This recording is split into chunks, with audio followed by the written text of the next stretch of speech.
Try that. Very good. You can do it.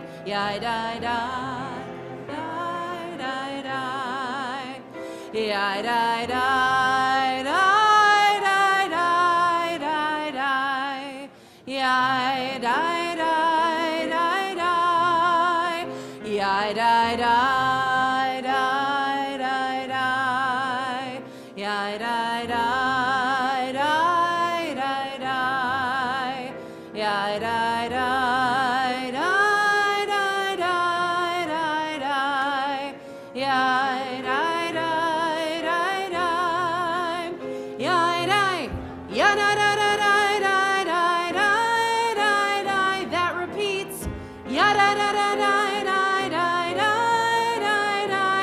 And again.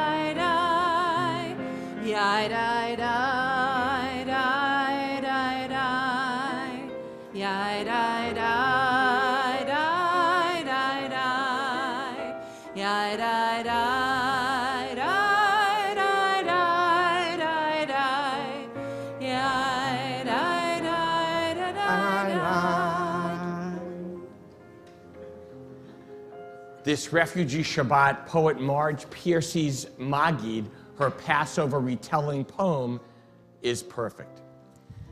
The courage to let go of the door, the handle, the courage to shed the familiar walls, the courage to abandon the graves dug into the hill, the courage to desert the tree planted that just began to bear, the courage to walk out of the pain that is known into the pain that cannot be imagined.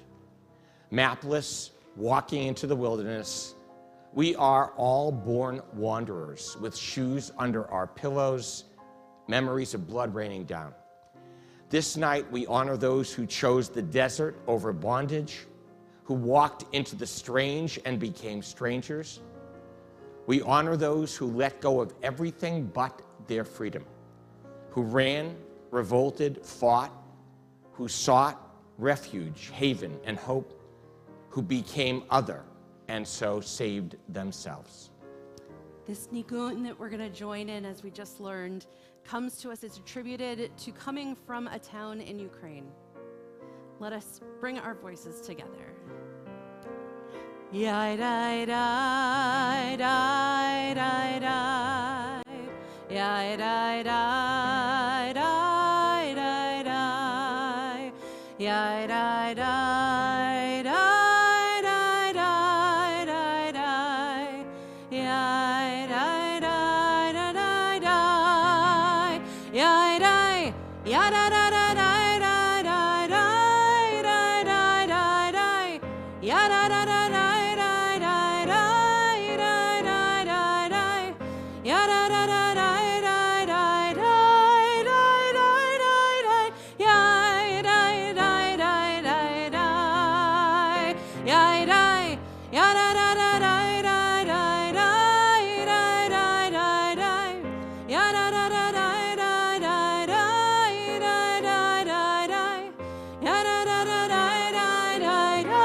Prayer books just under your seats. They say Mishkan Tefillah, a Reform Sidor. We kindle the lights of Shabbat. Host family, come on up. Mom, Jake, you guys can stay there. The other you guys stay there. We'll get you.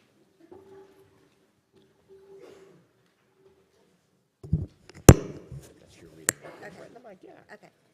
As these Shabbat candles give light to all who behold them, so may we, by our lives, give light to all who behold us.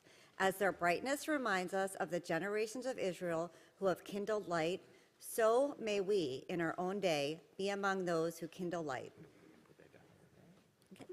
Now, Jake, I'm going to help you, Mom, or you're going to hold this. All right? Mom, come help me. Okay.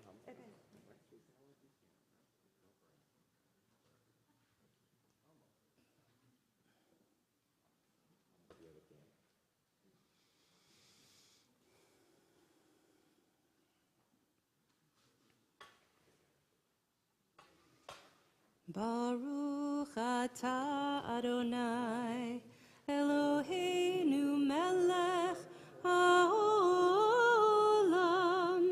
asher kitshanu b'mitzvotav, v'tzivanu lehadlik ner shel Shabbat.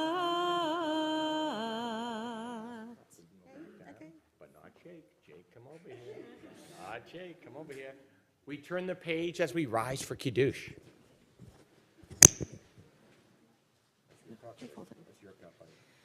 Baruch atah Adonai Eloheinu melech haolam, borei peri hagafen. Baruch atah Adonai Eloheinu melech haolam, asher kitshanu b'mitzvotav, v'ratzavanu b'shabbat kodsho, be'ahava uvratzon hinchilanu, zikaron lema'aseh v'reshit, ki hu yom techila lemikrae kodesh, zecher letziat mitzrayim, ki vanu v'acharta be'otanu kidashta mikol amim v'shabbat kodshecha be'ahava uvratzon hinchaltanu. Baruch atah Adonai mekadesh haShabbat. Amen. L'chaim. It's awful.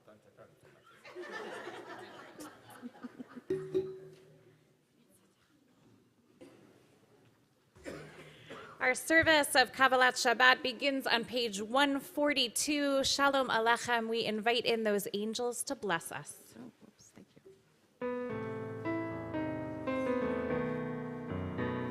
Shalom Alechem.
in life, sometimes we take a step forward and then one back. We turn back just a couple pages to 138 for Lecha Dodi.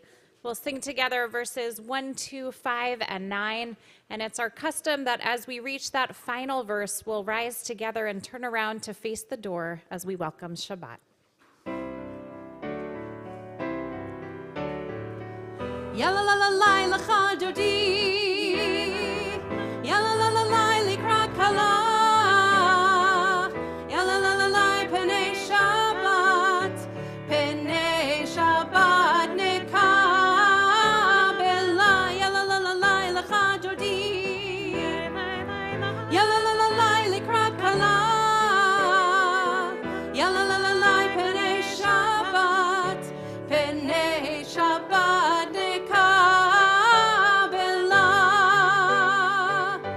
Shamor v'zachor b'dibor echad hishmi'anu el hamayuchad Adonai echad u'shemo echad l'shemo tiferet Velitila, yalla la la la lecha dodi, yalla la la la likra kala, yalla la la la penei Shabbat nekabela, likrat Shabbat lechu v'nelcha.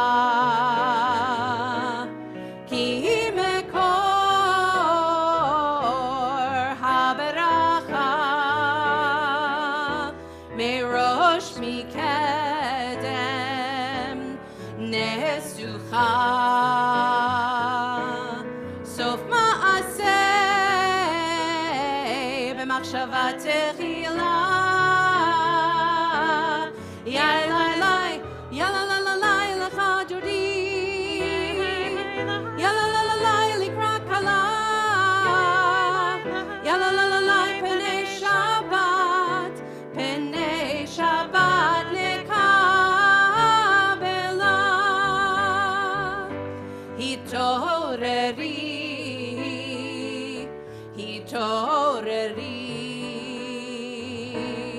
kiva orech kumi uri,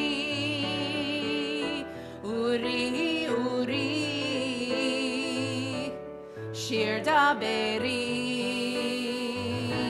kevod Adonai, alayich nigla.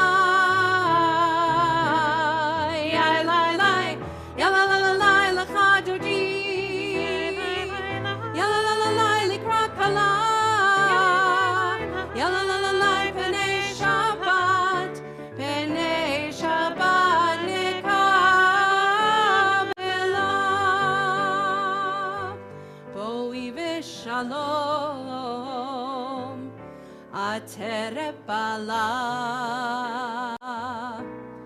gam besimcha uvsohola, toch emuneh am segula, boichala. Boichala, yalla la la lecha dodi,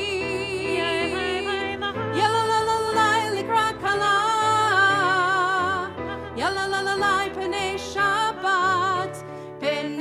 Shabbat nekabe, yalla la la lecha dodi, yalla la la likra kala, yalla la la penei Shabbat nekabela.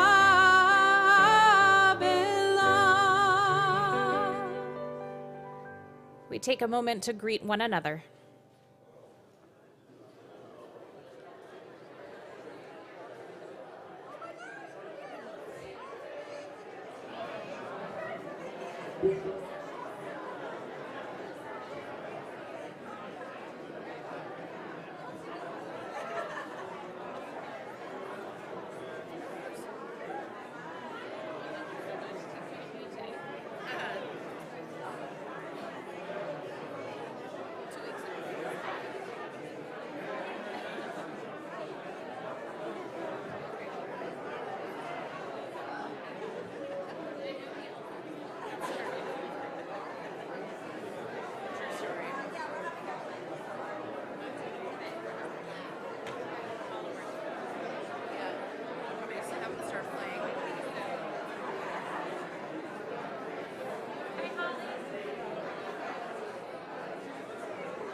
We hate to break up the party. We'll have lots of schmoozing time over Shabbos dinner.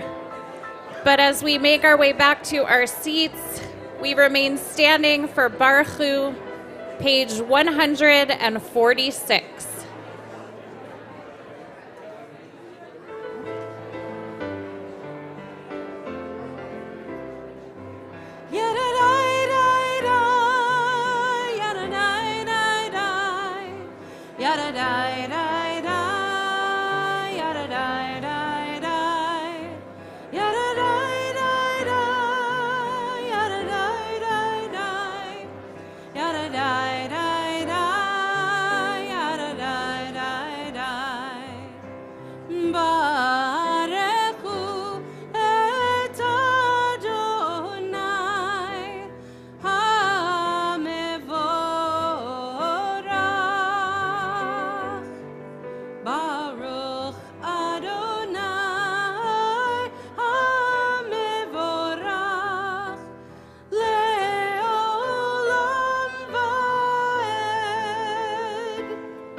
We remain standing, joining together on the bottom of page 149, this adaptation of our evening blessing. Please join me. This is an hour of change. Within it, we stand uncertain on the border of light. Shall we draw back or cross over? Where shall our hearts turn? Shall we draw back, my brother, my sister, or cross over? This is the hour of change, and within it we stand quietly on the border of light. What lies before us? Shall we draw back, my brother, my sister, or cross over?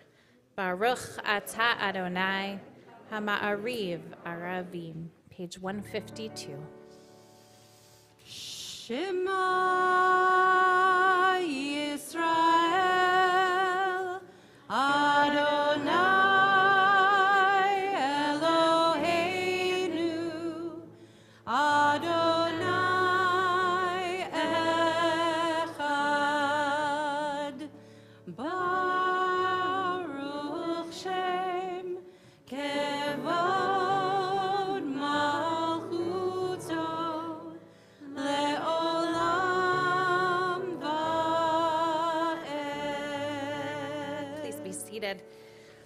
Ve'ahavta et Adonai Elohecha bechol levavcha ubechol nafshecha ubechol me'odecha ve'hayu hadvarim ha'ele asher anochi mitzavecha hayom al levavecha V'shinantam levanecha, v'dibarta ba'am, v'shivtecha b'veitecha, ובלכתך בדרך, ובשוכבך ובקומך, וקשרתם לאות על ידך, והיו לטוטפות בין עיניך, וכתבתם על מזוזות ביתך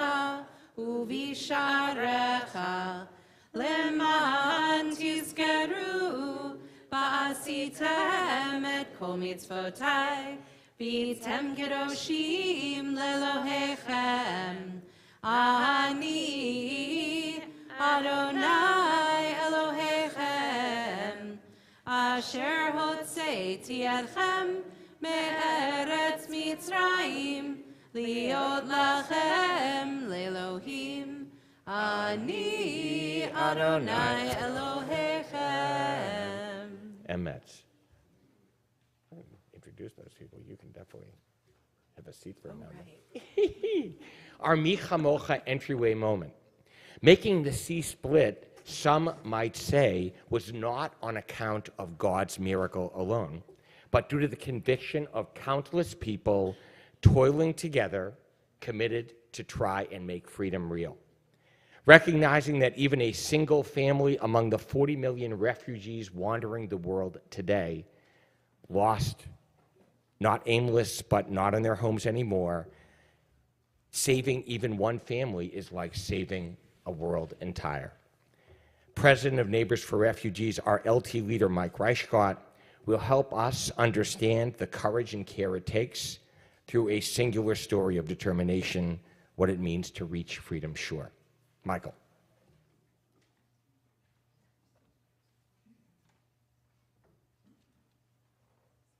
Shabbat Shalom. So, on behalf of Neighbors for Refugees, I want to thank Rabbi Serkman, Rabbi Frankel, Cantor Orengel, and the entire LT crew for hosting this Refugee Shabbat program. I also want to thank the LT Welcome Circle, who worked so hard to help our guest Svetlana make it here in the United States. Linda Riefberg, Amy Kreisberg, Vicki Ehrlich, Sari Winter, and Harriet Barish from WJC. And thanks also to Sergey and Alona Shankar, Carolyn Lee, Andrea Markopoulos, and to Debbie and Richard, who provided the first housing. And apologies to anyone whose name I might have forgotten. Finally, a quick thank you to Hayes and to Holly Fink, who's here tonight from the Westchester Jewish Coalition on Immigration. Neighbors greatly appreciates your partnership and support. So let me tell you briefly about Neighbors for Refugees. You'll actually find more information in our recently published annual report, and there are a lot of copies outside. And if there aren't enough copies, you can find it on our website, www.neighborsforrefugees.org. Neighbors was founded in 2016 in response to the Syrian refugee crisis. Unfortunately, due to the draconian governmental policies that were instituted at that time, we never saw a Syrian until just the past year. In our initial year, we helped a young man from Pakistan, a member of a discriminated minority. He's become fully employed, fully independent, and has gained his U.S. citizenship. Over the next several years, we've helped resettle more than 50 families from across the world. They include a young woman from Myanmar threatened by the dictatorial government, a family of 6 from Sudan who spent 7 years in a refugee camp fleeing civil war, Afghani and Pakistani families, and most recently, several families from Ukraine. We've progressively increased the scope of the programs we offer and have been able to significantly increase the number of refugees that we've been able to assist. In 2022 alone, we assisted in the resettlement of 35 families. Some of this involved simply furnishing and stocking an apartment for a family already here. For some, we found an apartment and helped with rent and other needs for a short period of time. And for some, we did the full resettlement, including housing, school, ESL, employment, assistance, medical assistance, and other needs. We estimate that such a full resettlement package costs more than $35,000 for a full year. Our 2022 numbers are exciting. 149 individuals, more than 40 kids in school, 25 apartments furnished and stocked.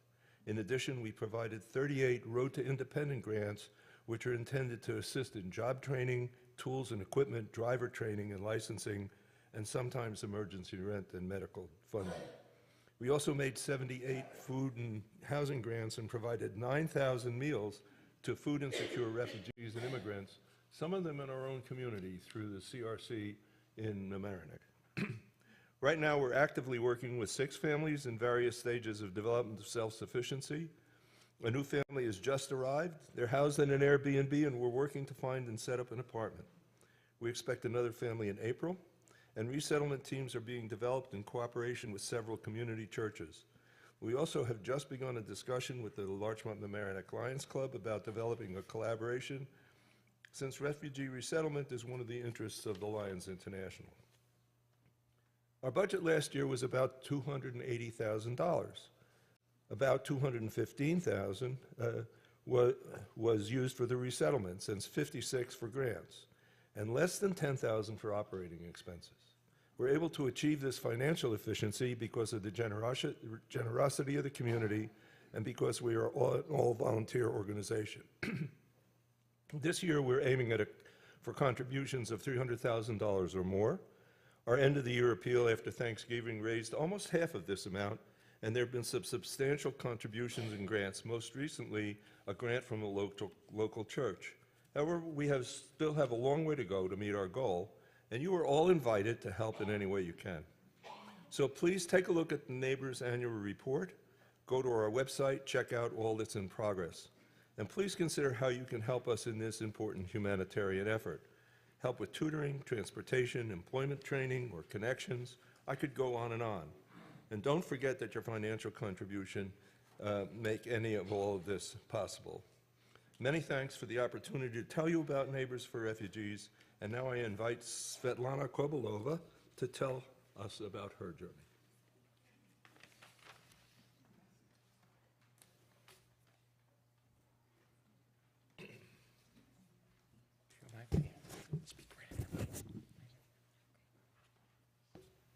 Hi everyone. I'll try to speak. I hope you more understand. My name is Svetlana. I am from Ukraine, Sumy region, city Gluhy. I have a husband and 12 years old son. All our life together, we lived in our hometown, where we built the house, and with him we made plans of the future. Everything changed when we wake up February 24, 2022 at 4:15 a.m.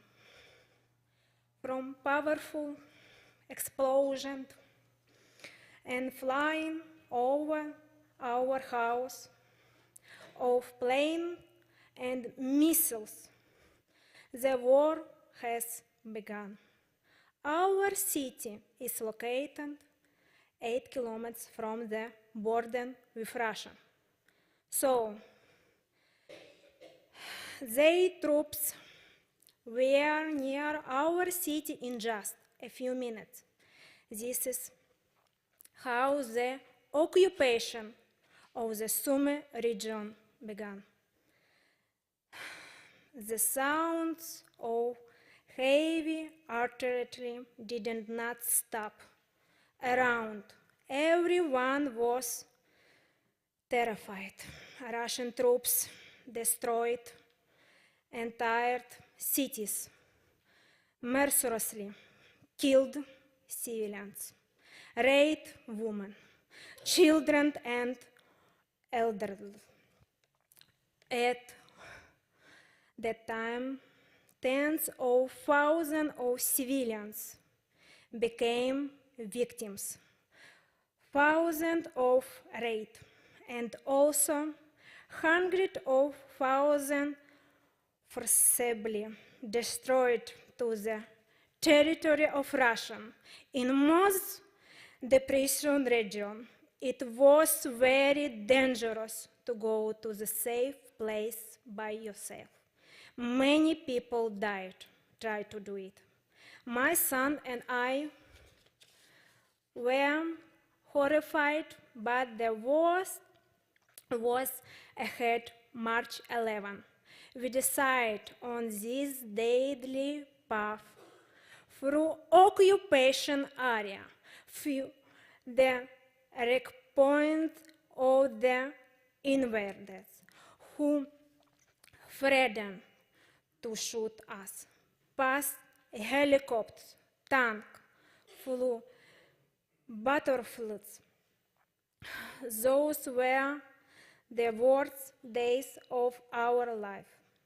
We understood that at any moment our life,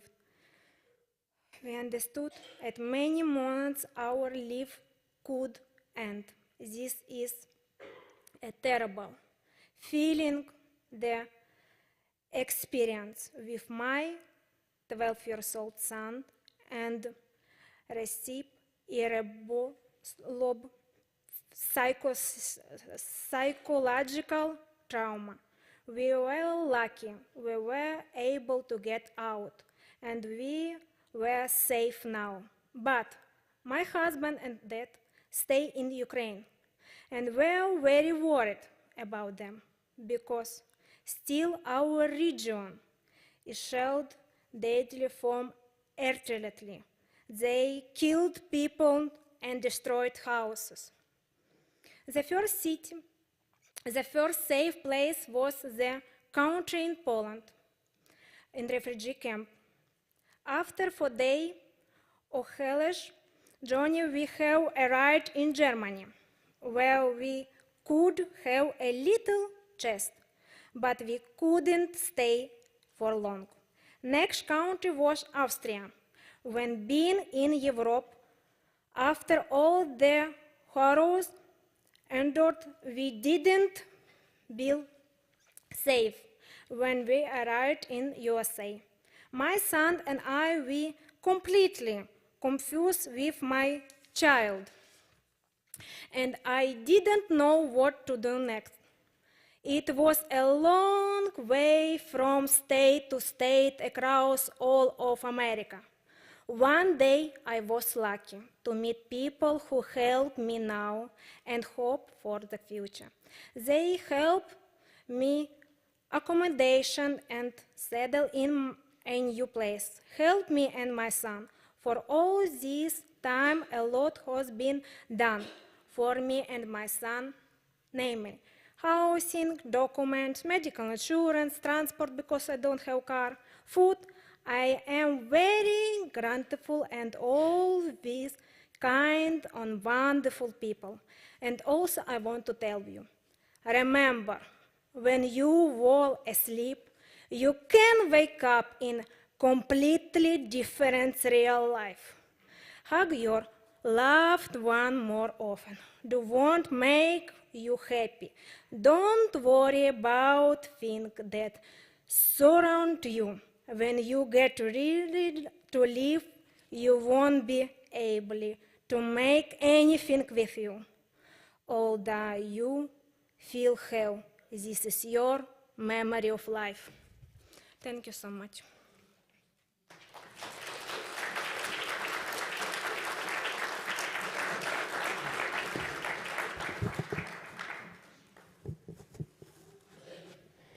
So we're first of all, Svetlana, I wish I knew how do we say thank you in Ukrainian? That's what she just said. I would like to. Yaku.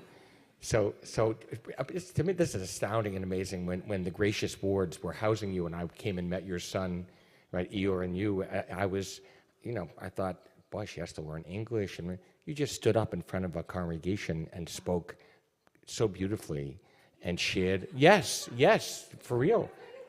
No, don't be nervous. No. But just to give us a sense of the story, and again, it's almost beyond belief that you're with us. But here's the reality. And it's the reality that this is a prayer that we're about to sing, Mi Chamocha. It says we became free.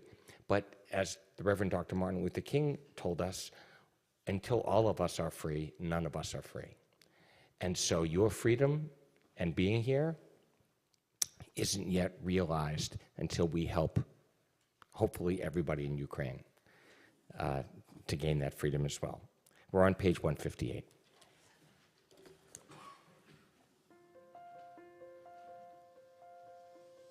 Mi chamocha b'elim Adonai, mi kamocha nedar.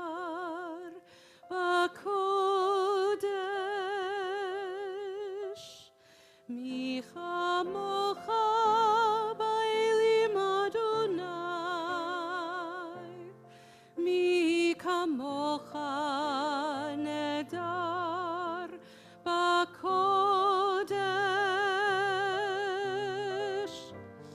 Nurat ilot, o seifele, o seifele.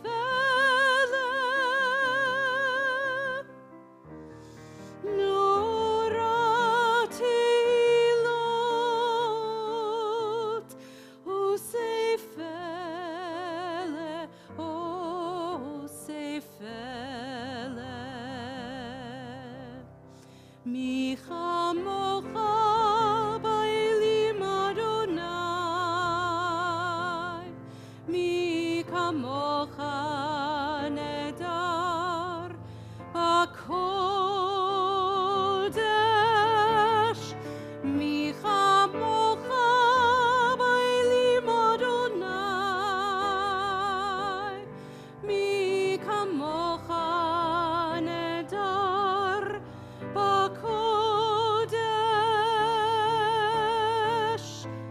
Malchutecha rauvanecha, bokei ayam lifnei Moshe uMiriam. Ze Eli anu ve'omru,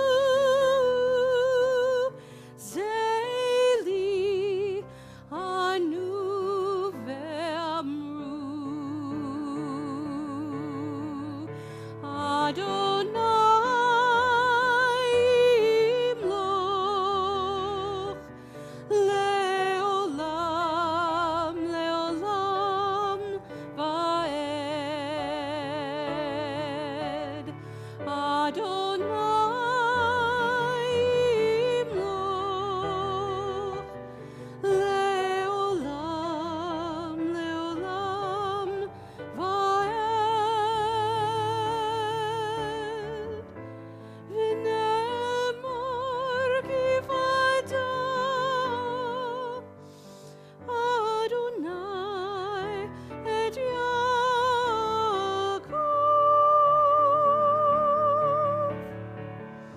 Ugelo miyad chazak mimenu, Baruch atah Adonai Ga'al Yisrael.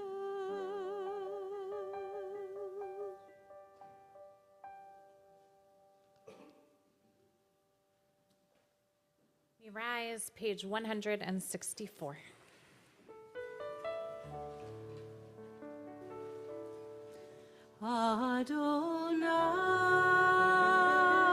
Adonai sifatai tiftach ufi agid tehilatecha. Adonai sifatai tiftach ufi agid tehilatecha.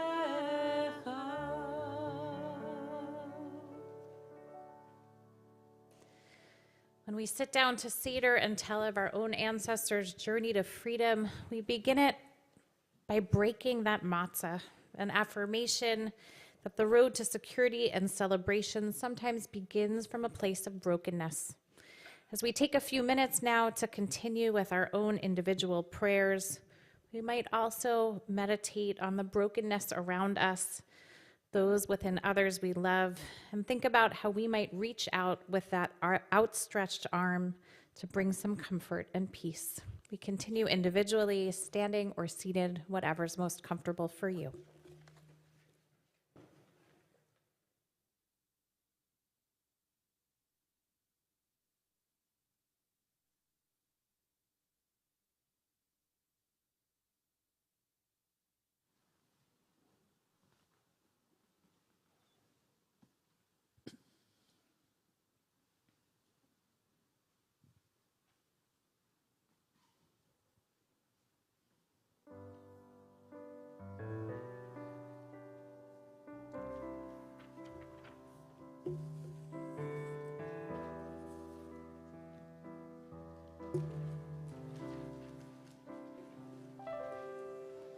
Rifayenu Adonai v'nerafeh.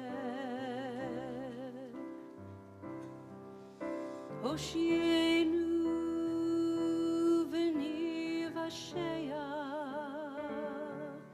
El karov l'chol korav, ach karov lireav yishol.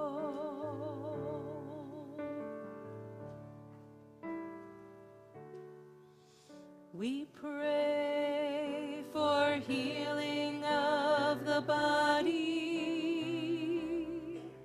We pray for healing of the soul, for strength of flesh and mind and spirit.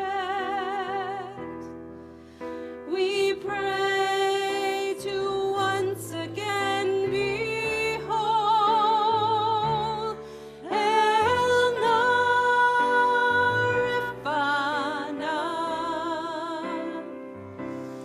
Oh, please heal us now. Refuat ha-nefesh, refuat ha-guf, refuat shelema. Heal us now. Heal us now. This Shabbat, our Larchmont Temple family prays in particular for the healing of Nancy Hanley, Marla Wiggins, Dick Stone, Hannah Stampleman, Enid Elton, Jody Kahn, Stanley Tereski, Bob Glassman, Andy Rosenthal, Sandy Warshaw, Paul Wiggins, Joseph Spinelli, Samuel Philip Lear, Pat Ryan, Jerry Gallner, Ian Spear, Julie Ross, Megan Kearney Bailey, Dan Zimmerman, Aaron Serkman, Tyler Grad, Alan Grad, Joanne Tobin, Evelyn Silberg, Abby Zatoon, Michael Schur, Renee Leopold, Stephen Stampleman, Judah Luria, Ben Myers, Joel Brill, Josh Olian, Drew Olian, Brad Dembski, Barry Fenner, Gabriel Morse, Matt Cleary, Jean Cott, Geraldine Doty Fleischman. And to those names, we add any for whom you are praying.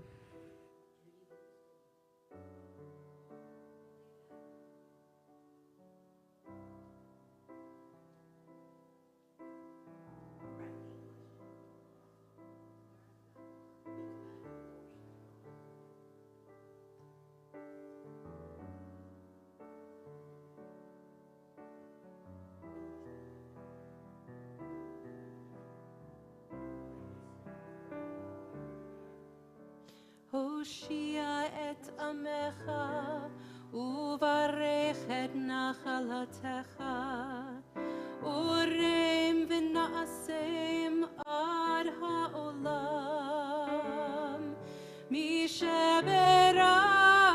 אבותינו מי שברך אמותינו אנא אדוני הושיענה. We pray for healing of our people. We pray for healing of the land and peace for every race and nation. Side by side, standing strong, hand in hand.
Since last year when he spoke virtually, visiting, I was in the other room. There was a 10-second delay.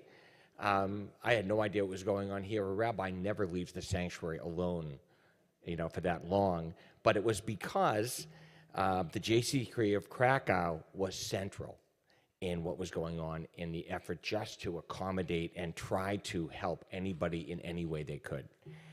Today, JCC Krakow has become a nexus of support and sustenance for about 200,000 Ukrainian refugees, not simply surviving, but thanks to the commitment and unwavering care, along with the boundless energy and creativity of that man, helping war-torn Ukrainians find a way to thrive in the face of the Russian onslaught that has devastated their home. It is with deep gratitude for all he has done, collecting and dispersing over $10 million in aid and assistance over the past year.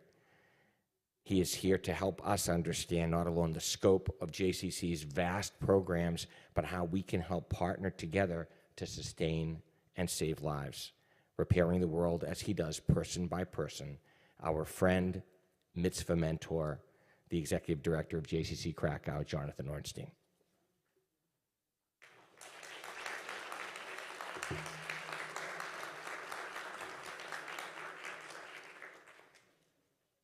That's for you. Just in case. No, I'm kidding. No wine for you. No wine for you. Thank you, Rabbi. Shabbat Shalom. It's an honor to be here. Last time I was here in person was my nephew's bar mitzvah, and there were, I think, 10 people in the sanctuary, just the family. So it's wonderful to be back. Thank you, Rabbi Serkman, Wendy and Neil Sandler, and all the friends here for making this possible. Our regular work in Krakow, rebuilding Jewish life after the Holocaust, very much informs our response to Ukraine. Nothing is a vacuum, and this difficult history that we're dealing with leads us to do, I think, compels us to do what we've been doing. So I want to maybe talk a little bit about our regular work and how we got to the place of being in a position to help Ukraine. A few years ago, two sisters in their 20s found out that they were Jewish. Their father left the family when they were young. They never knew him because he left, and it was difficult circumstances. They didn't want to know anything about the father. And one of them got curious and found out that the father was Jewish. And that sister got very involved in the Jewish community, started to learn with the rabbi, felt Jewish, accepted her Jewish identity, embraced it. And the other sister, nothing against it. She wasn't going to church. She wasn't just didn't feel that pull. One day, after a few years, the elder sister, they were 1 year apart, the elder sister brought her younger sister to JCC Krakow to a Hanukkah party, where the younger sister was introduced to a modest but charming, fast-talking New Yorker. They got along very, very well. Somehow the younger sister embraced her Jewish identity, and they became a couple and got married and have a 1-year-old baby, which is my daughter. So I tell you this story, first of all, because I miss them. I've been gone for 2 weeks, and it's a long time with the 1-year-old baby. But this is a phenomenon that's happening today in Krakow, in Poland, which is young people finding out that they're Jewish, that were cut off, that were lost to the Jewish world. And how do we get to this point? Why are people finding out they're Jewish? I don't think people, Madeleine Albright notwithstanding, we don't have people constantly in the United States finding out that they're Jewish. But in Poland, this is happening. Why is it happening? How is it happening? When we think of Poland, we generally think of Poland, we see it through the prism of the Holocaust, right? If you play word association, it's Poland, Holocaust. Krakow, Auschwitz, right? It's this 1,000-year history. We see it through the prism of the Holocaust. But Poland was a very, very Jewish place. We probably know it was Jewish, right? We know Jews were living in Poland. Yes? Good, all right, that's pretty good. we don't always know how Jewish it was. So 1,000 years of Jewish history, first mention of Jews in Poland, 10th century. It's a long time. 300 years ago, 75% of the Jews in the world were living in Poland. That's 3 out of every 4 Jews on the planet, right? It's almost like Israel and the United States together today was what Poland was for the Jewish people. By 1939, 3.5 million Jews, 10% of the population. 60% of the lawyers and 40% of the doctors were Jewish, right? It wasn't only this fiddler on the roof idea of the Jews separate in the shtetls. That was part of it, but not the whole story at all. Cities like Warsaw was a third Jewish, the capital. Krakow, where I live, a quarter Jewish. There are no cities on earth outside of Israel today that are as Jewish as the cities in Poland were before the war. 1939, Germany invades from one side, Soviet Union invades from the other side, and by the end of World War II, Holocaust, over 6 million Jews are murdered, and over half of them are Polish Jews, over 3 million. Half the victims were Polish, more. 90% of Polish Jewry is murdered. And this number is so huge and so impossible to comprehend that we don't think about life beyond that number afterwards. We know there were survivors. They came to our communities. They came here, Cuba, Palestine, which became Israel, wherever they could go. And usually for us, that's it with Poland. Poland exists in the past tense. But not all the Jews left. Some of the Jews stayed. During communism, it was difficult to be Jewish. They changed their names, as many times our people has had to do in our history. They hid their identities. They went underground, and they didn't even tell their own children that they were Jewish. We fast forward a few years. Communism ends in 1989. The country wakes up and looks around. And one of the main things they see, one of the large differences in the last 50 years, the last time Poland was free was 1939.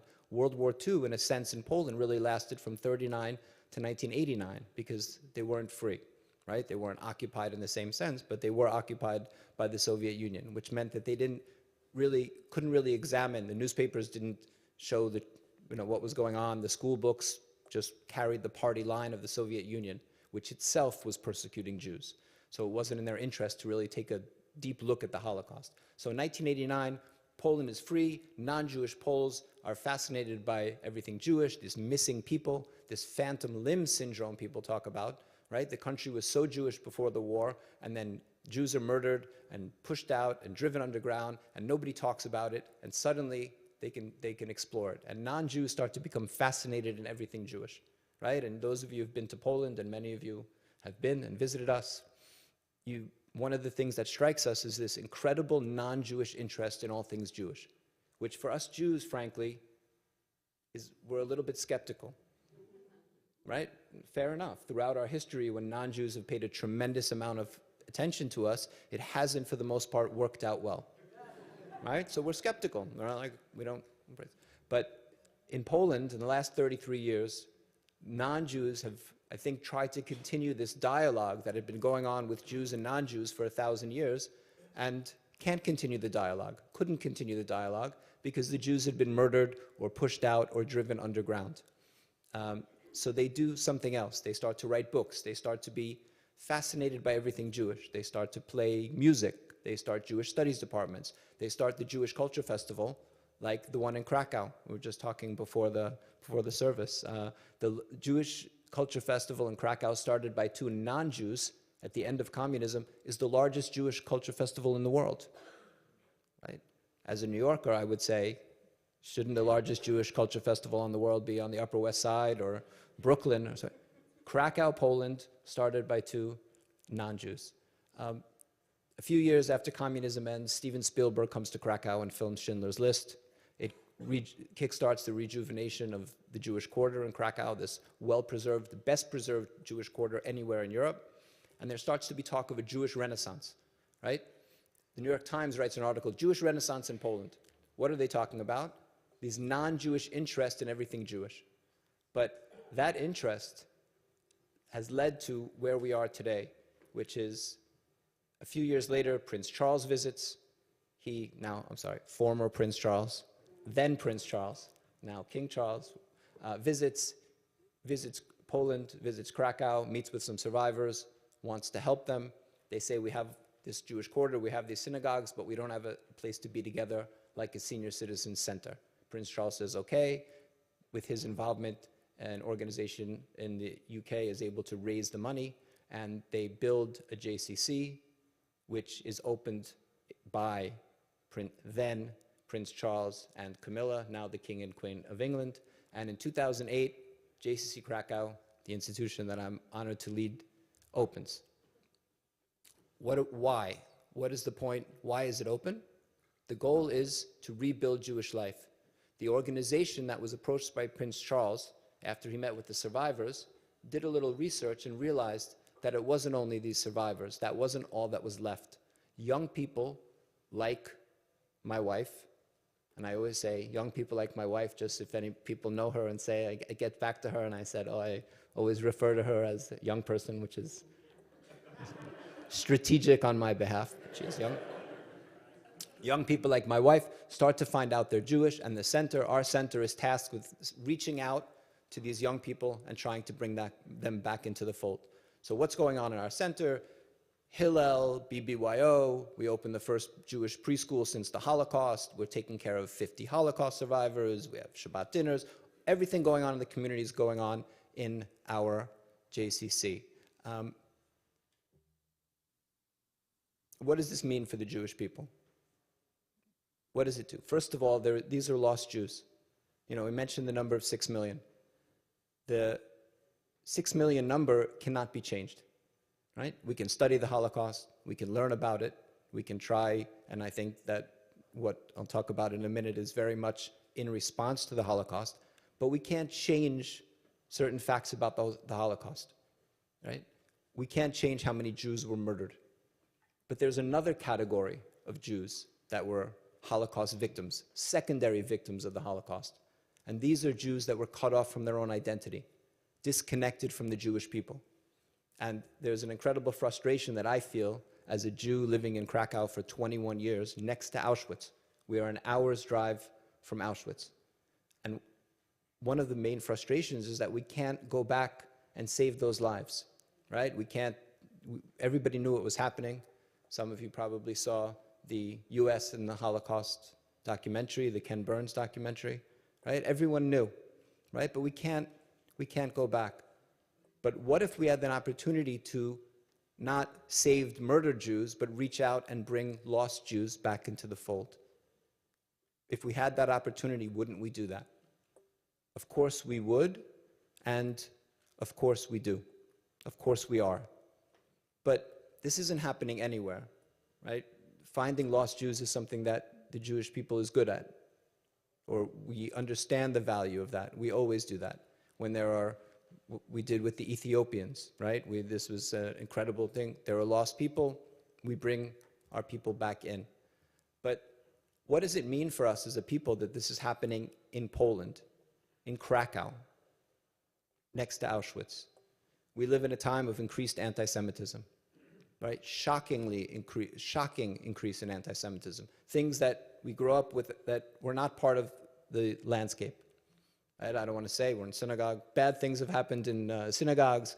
Terrible, terrible, right? The ADL numbers are up 30, 40% to anti-Semitic acts in the United States. What does it say to our enemies that Jews are able to thrive not only in Larchmont and in Miami and in Tel Aviv and in London, but that Jewish life is thriving once again where the Holocaust took place, the very epicenter of the Holocaust? I think it's a very powerful message to our enemies, to those who would do us harm, but more importantly, I think it reminds us. It reminds us of the eternal nature and the strength and resilience of the Jewish people, right? We can internalize. Part of the problem with anti-Semitism is not only the danger of it, it's that we internalize it. We think, what's wrong with us? If everybody's against us, we have to protect ourselves. What is wrong? What message are our children getting? That something is wrong with them, that everyone's against them, that people are against them. Not everyone. People are against them. And this idea of Jewish life thriving in the last place that we would think Jewish life would thrive, I think is an incredibly powerful message for the Jewish people today. This is where I would have ended the speech. This pretty much describes the first 13 and a half years of our operation. But on February 24th, when Russia invaded, we made a few decisions that are still guiding us today in Krakow. The first was we put a sign over our entrance to our building saying, "Welcome in Ukrainian." We didn't know what it meant. We didn't know what the war would bring. We didn't understand what helping refugees would meet the needs were. We're not a humanitarian aid agency by any stretch, right? But I thought at least when we're 2 hours from the border, at least if refugees come into our city and they walk down the street and they look up and they see "Welcome in Ukrainian," that would be nice. I thought, oh, that sounds nice. So we put up a banner the first day of the war. The second, it was February 25th that it was up already. And people started to come in. Refugees started to come into our building, women and children, right? It's almost all women and children. Men between 18 and 60 are not allowed out of the country for the most part. And people, we started to see what they needed. We started to buy them food, clothing, toothbrush, diapers, things like that. And then Poles started to bring supplies in. They saw the sign saying "Welcome," and it started to be, organically started to become a welcome center for refugees. And that those few people that came in started to become a stream of people. And within a few days, we were providing food, toiletries, diapers, and so to about 500 refugees a day. Well, that food pantry that is in the ground floor of our building, and you'll remember if any of you have visited, you probably sat with me in that room right off the entrance, is still open. We never closed. That's 500 people a day. That's Shabbat, 7 days a week, Rosh Hashanah, Yom Kippur, Christmas, New Year's Day, because the need didn't go away. Krakow is a city of 750,000 population. There were 150,000 refugees living in Krakow at the high point, so 20% of the city. And of that 150,000, the government, the municipality, was housing less than 10,000. So we're feeding these people, and we see, wait, this is great that we're feeding them, but if they have no place to live, then how much good are we doing? So we started to look for apartments, very difficult to find. Krakow is a tough housing market. So we start to find hotel rooms, and we start putting them in hotel rooms. We start renting more hotel rooms, and we're trying to find apartments and hotel rooms and apartments. We find an underused palace, actual palace outside of Krakow, which we rent and we renovate, and we have 90 Ukrainian refugees living in this palace. At this point, we're housing about 320 refugees. Since the beginning, that number was about 500 at the high point. There are still, I mentioned there were 150,000 refugees in Krakow. Still, a year later, there are 100,000 refugees in Krakow. This is a static population. Poland is the safest place that you can be close to the border, right? And because they're all separated from their husbands and sons and fathers and brothers and partners and friends, they are staying close to the border. We were operating on the border, which is now quiet. We were sending supplies into Ukraine, which we're still doing a little bit, but now we are primarily focused on supporting Ukrainians in Krakow, as many of the 100,000 as we can. We saw that we're housing people, we're feeding people, but what else are their needs? You have a vulnerable population of women. The Russians are brutal. This is how they've been in wars for hundreds of years. We have victims that came in, victims of sexual violence, terrible, terrible situation. So we started to provide therapy to find psychologists that could help them. We started to work with all different partner organizations, with an Israeli NGO that helped us train the psychologists to give trauma care to these women. We realized that they needed a place beyond just where they were living. So we created a safe space for women right around the corner from the JCC. As the war progressed, people wanted to give them the opportunity to work, so we started daycare for them. We started job training. We started to teach them English. We started to teach them Polish, and running legal support and running literally dozens of programs by ourselves and with partners, working with the evangelical Christian community, with the Catholic community. We're now working with the Mormon community. And we continue to house, feed, and support. 13 months into the war, we continue to house, feed, and support 1,000 refugees a day, every day.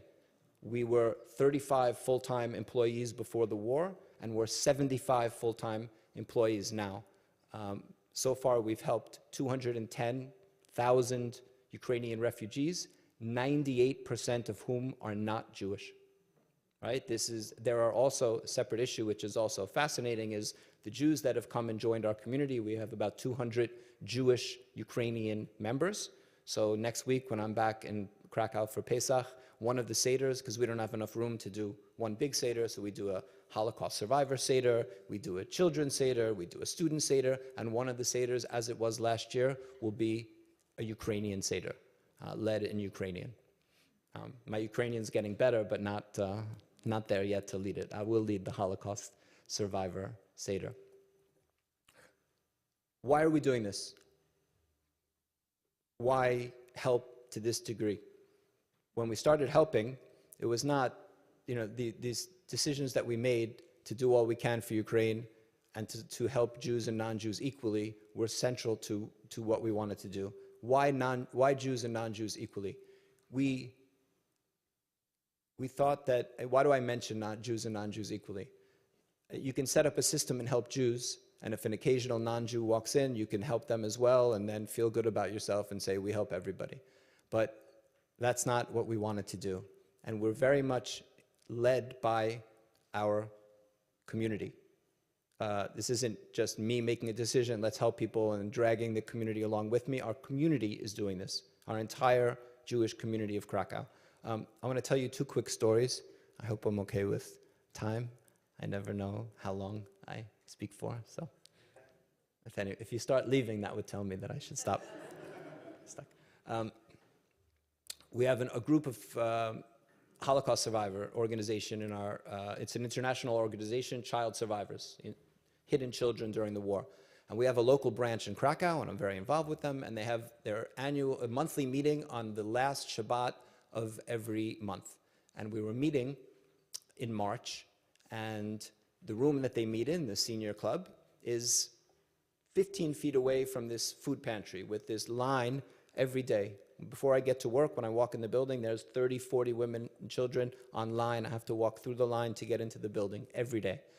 So we're in the meeting. There's a steady line of women, baby carriages, older women, coming in and taking diapers, whatever they need. And one of the women stands up, and she points across the hall. She was actually, her story, she was a survivor she was in the Warsaw Ghetto and was hidden by a family, taken out of the ghetto by her parents, and survived, saved by non-Jews. And this woman stands up, she points across the hall, and she says, that was us 80 years ago. This was us. And she says, I propose a vote that we take our annual dues, which are, I think, $12 for the survivors, and we donate it to help Ukraine. One by one, the hands went up, and they voted to give their annual dues to help Ukraine. 80 years ago, Jews were the other. 80 years ago, we were the victims. And when we were the victims, the world was silent, mostly silent, and the world was indifferent. And 80 years later, in the very place that the Jews suffered, right, next to Auschwitz, there's a community that miraculously is being reborn because Jews and non-Jews are working together to rebuild Jewish life. And 80 years after the Holocaust, we can look at what's happening to Ukrainians and say, the world ignored us, we were forsaken, therefore we should do the same, it's not our problem. Or we should say, no, we Jews have a particular responsibility to help the other because of what happened to us. And maybe we in Krakow, living in the shadow of the Holocaust next to Auschwitz, maybe we have an even more particular responsibility to help the other, which is why we're honored and privileged, and thanks to the help of many people here in this room and the Jewish community in the United States, we've been able to help so many refugees, and we will continue to do so for as long as we can. Shabbat Shalom.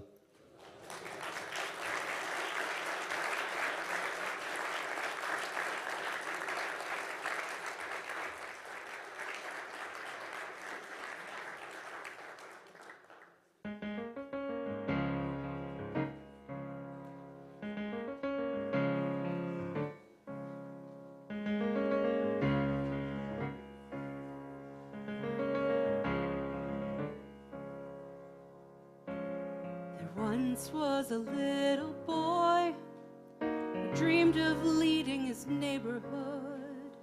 He lived in a country near an evil president, killing all he could. His family fled the country in search of freedom's flame. He was raised a refugee. Alexi was his name. Give me your tired, your poor, your huddled masses on the teeming shore, yearning to breathe free. Send them all to me. Give me your tired, your poor, your huddled masses on your teeming shore. I lift my lamp beside the golden door. Remember what I stand here for. There once was a little girl who dreamed of being a writer. She lived in a country with an evil king who burned people who prayed like her. Her family tried to flee it to keep their kid alive, and was raised a refugee. Just a diary survives. Give me your tired, your poor, your huddled masses on your teeming shore, yearning to breathe free. Send them all to me. Give me your tired, your poor, your huddled masses on your teeming shore. I lift my lamp beside the golden door. Remember what I stand here for. There once was a young man who dreamed of earning his degree. He lived in a country with an evil king who bombed his family. He flew to reach our border to start his life anew. He's detained today at JFK. We did not let him through. Oh, let him break through. Give me your tired, your poor, your huddled masses on your teeming shore, yearning to breathe free. Send them all to me. Welcome all Muslims, Christians, Jews, and more. Every child fleeing hate and war. I lift my lamp beside the golden door, and I'll forever lift my lamp beside the golden door.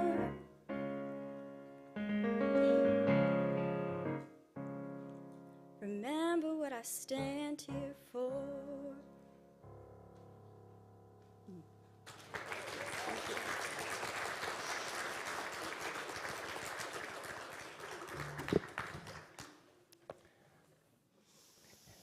Eden Knight. Yeah, pretty cool. It's really such an awesome gift to be together here to remember the freedom we share and the fight that we must continue to fight for all those who are still shackled, oppressed, homeless, wandering, and all the good work that we can do. Aleinu, the prayer we're about to say, really means it's up to us. That's what Aleinu means. It's on you. So the work isn't done. And this last prayer in the service says we recommit to every refugee, everyone seeking safe haven, everyone that needs a place, to doing everything we can. It's page 586. We rise.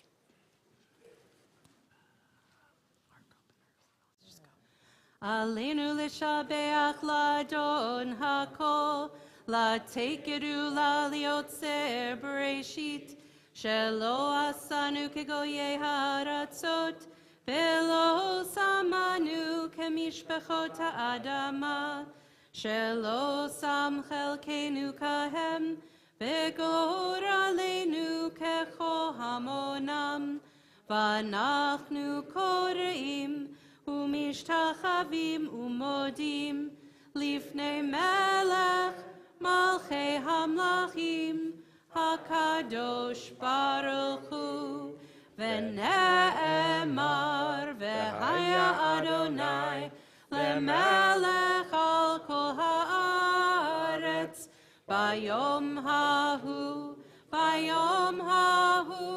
יהיה אדוני אחד Ushemo, Ushemo, Ushemo Echad. Kaddish is the affirmation of the inestimable worth of every single human being. As the rabbis of the Talmud remind us, anyone who saves a single life, it is as if they have saved the world entire. Anybody who destroys a single life, it's as if they've destroyed an entire world.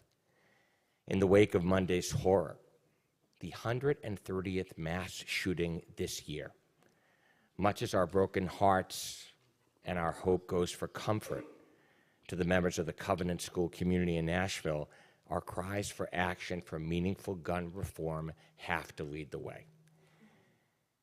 Yet again, it is heartbreaking to remember 3 9-year-olds, Evelyn Deekhouse, Hallie Scruggs, and William Kinney, murdered. 3 dedicated staffers of the school, Cynthia Peak, Catherine Kuntz, and Big Mike Hill, the custodian. Worlds lost, leaving us without words. To their names we link the yortzites we mark this Shabbat in our congregational community of J. Kenneth Campbell, Pearl Margolin, Alexander Vig, Freeman Rackison, Isidore Capel, Harvey Bidner, Marvin Kipnis, Rosalia Burdey, Morris Motzkin, Leah Schoengood, Ronald Kalish, Irving Kaler, Fanny Labiner, Sylvia Wolf, Steve Lieber, Robert Hoffman, Hannah Lichtenstein, Judy Miller, Eli Ames, Rose Hoffman, Abram Marglis, Stephen Breiter, Leila Chahuri Schenken, Robert Katz, Doris Escher, MD, Betty Jane Neiditz Goldberg, Jim Goodman, Irene Schaefer, Max Myers, Eugene Grant, James Tropp, Hanan Rotem, Joseph Langer, Anna Simon, Anna Phillip, Harold Spoon, Simon Klepper, Selma Grant, Robert Hoffman, Rhoda Sumberg, Mary DeHaas, and Esther Richland. Anyone here add a name in sacred remembrance?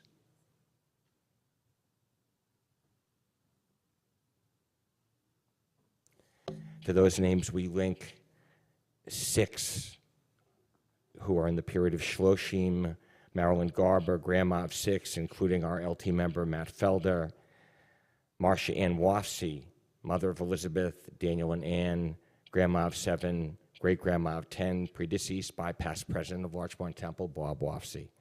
Harold Margolin, father of Amy, Shelley, and Deborah, grandpa of 7, great-grandpa of 5. Lori Parkinson, mother of Will, Alex, Matt, and Charlie, daughter of Barbara, sister of Steve and Brian, partner of Kevin, predeceased by her dad, Gene Cohn. Stephen Blumberg, father of Mark and Jill, husband of Ellen, grandpa of Eli and Ari. Michael Rose, father of Dawn, grandfather of Adam, Catherine, and Matthew, and to be laid to rest on Monday, Bob Geller, husband of Marion, father of Danny and Susie of blessed memory, grandpa of Matthew, Rebecca, and Daphne. To those names, we link those nameless souls who've been taken by the ravages of war, whether it's in Ukraine or, unfortunately, in so many places around our globe, remembering their lives and the gifts they gave. We affirm the love they gave us that will never die. On page 598. Yit gadal v'yit kadash shemei rabbah Be'alma divrach hirute v'yamlich malchute. B'chayachon v'yomechon uv'chaye dechol Beit Yisrael. Ba'agala v'zman kariv v'imru amen. Yehi shmei rabba mevorach le'olam olo me'el maya. Yitbarach v'yishtabach v'yitba'ar v'yitromam v'yitnaseh. V'yitadar v'yitalev v'yitalal shmei dekudsha barichu. Le'ela min kol berchata v'shirata. Tush bechata v'nechamata. Da'amiran be'alma v'imru amen. Yehi shlama rabba min shemaya. V'chayim aleinu val kol Yisrael v'imru amen. Oseh shalom bimromav. Hu yaseh shalom aleinu val kol Yisrael v'imru. Zichronam livracha, may their memories be our blessing. Amen.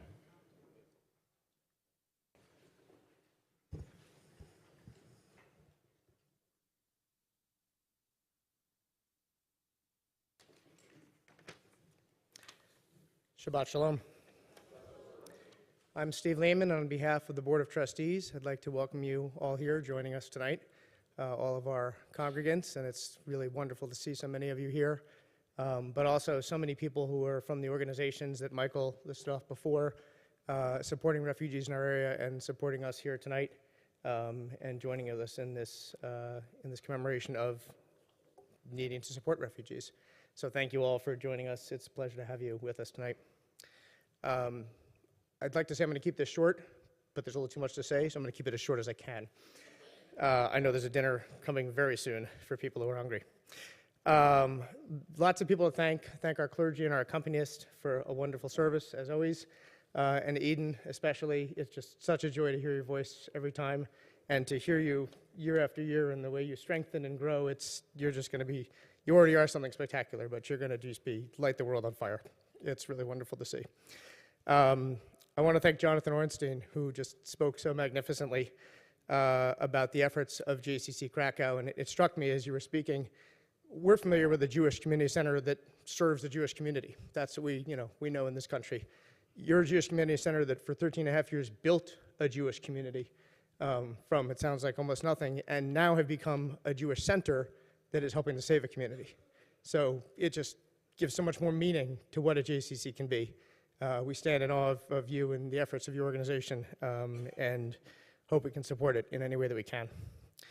But I especially want to thank Svetlana for joining us tonight, for sharing your story with us that I think was, I know you were scared to do it, but you spoke with grace and eloquence, and it was truly moving to hear what you and your son have been through, what your husband's going through, and we have all of our thoughts and prayers with you, with your husband, with all of your fellow country people in Ukraine, and we thank you very much for joining us and making this so meaningful. Michael mentioned it, but I want to reiterate, there are a lot of organizations here tonight who are doing a lot of good work. There's pamphlets and flyers for some of them on the way out. There's others on our website who are easy to find. I urge you please to do everything you can to support these organizations doing such important work. The regular announcements kind of pale by comparison. First of all, obviously, a pre-mazel tov to Jake for your big day tomorrow. We're very excited to learn from you and hear your teachings, and know you're going to do a great job. Coming up, we have the Pesach, and we have our Shabbat and Passover festival service and Matzah Brai brunch. We're doing on Saturday at 8 a.m. In the sanctuary in the garden room. Sorry, 10 a.m., Saturday 8th at 10 a.m. 8 a.m. is a little early, even for Matzah Brai. So 10 a.m. in the sanctuary in the garden room. Join us, please, for that. You have RSVP for the brunch. We'd love to see as many of you as possible. The Brotherhood breakfast on Sunday the 16th at 10 a.m. We will have Yonah Jeremy Bob, who's going to speak on Israel's proposed judicial reform. I assume he's either frantically rewriting it every single day or just waiting until the very last minute to write it all from scratch. But I think that will be a very, no matter what's going on at that time and how many more developments there will have been, I think an incredibly interesting session.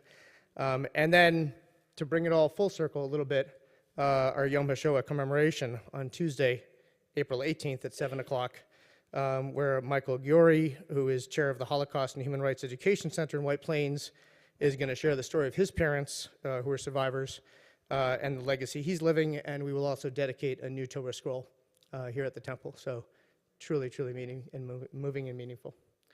So Shabbat Shalom. Have a wonderful night. Thank you all for joining us. Such a wonderful and uplifting and challenging evening. The special thanks have to go out to the Sandwich just to say thank you for making this possible and letting us, this be your extended home. That Wendy's here at all is a whole story. You don't want to know from it, but we're thrilled you're repairing, and to Julie Carson, who was the best team captain you could ever have. Am I right? Yes, that we know. And by the way, if you're thinking, I so wish I could go and have a trip like in November-ish or October-ish, that I could go to like these places with the cantor. If tonight inspired you, which I am inspired on so many different fronts, to get to be at the JCC in October, I am so much more excited, Jonathan, having heard everything that happens there. If you are interested in coming with us in October to Prague and Poland and to see the rebirth of Jewish life in Poland and all the work that is happening at the JCC, as well as experience Prague, me and a bunch of cantors are taking a group of people. So come chat with me And afterwards. they're so much more fun than rabbis. I just have to be honest. He's not lying. Oh, no. He knows. No, I know. He knows. Let us end the way we began.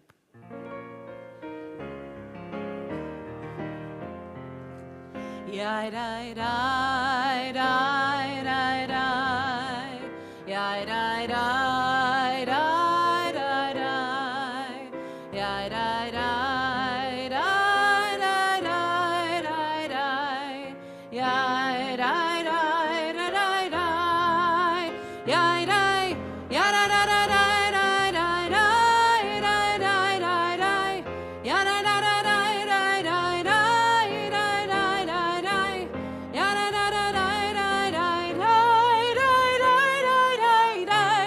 Yai dai dai dai dai. Yai dai ya da da da dai dai dai dai dai dai dai dai. Ya da da da dai dai dai dai dai dai dai dai. Ya da da da dai dai dai dai dai dai dai dai. Dai dai dai dai dai dai. Shabbat Shalom. Shabbat Shalom.